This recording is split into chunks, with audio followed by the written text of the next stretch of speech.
From Keene in the Shire, the Liberty Media capital of the world, this is Daryl W. Perry, host of FPP Radio News for Wednesday, September 13th, 2017. Silver is trading at $17.92 per ounce. Gold is valued at $1,333 per ounce. Bitcoin is trading at 3.8 cents, and the average price of Bitcoin is $3,818.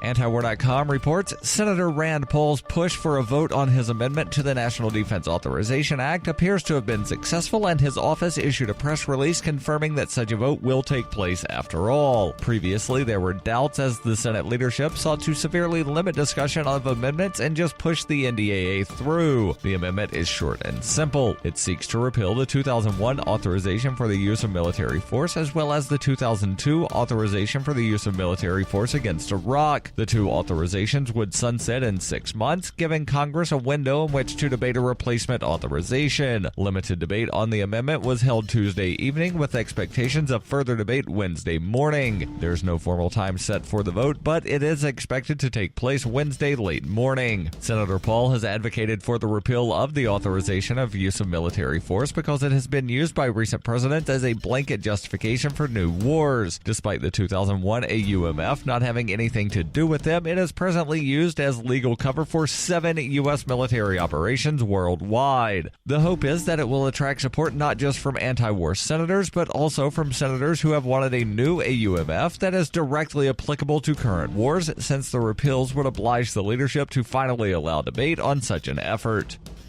For over 40 years, Roberts & Roberts Brokerage has been a trusted source for buying and selling precious metals like gold and silver. And as a Bitcoin-preferred business, Roberts & Roberts Brokerage has removed the minimum purchase amount for all orders paid in the digital currency. Call Roberts & Roberts Brokerage today for knowledgeable advice on buying and selling precious metals and a forward-thinking approach to new technologies. 800-874-9760 or visit online at rrbi.co.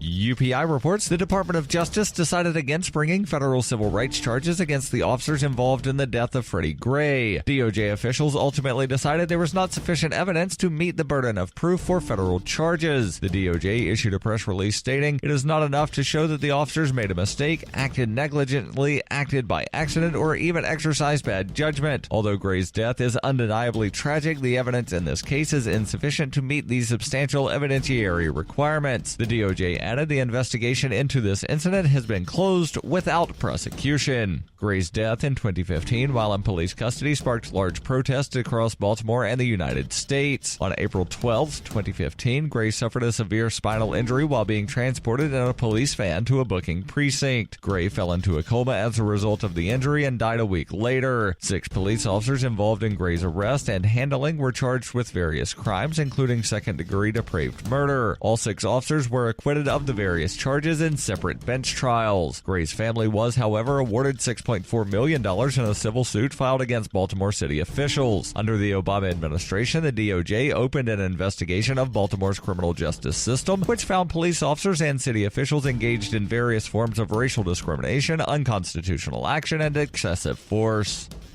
You can support FPP Radio by joining the Fans program. Fans are friends, allies, and numerous supporters. Fans help FPP afford to produce more original content. You can join the Fans program for as little as $1 per month through Patreon and get perks like ad-free versions of FPP Radio News and Peace, Love, Liberty Radio. To learn more or to join the Fans program, visit fans.fppradio.com.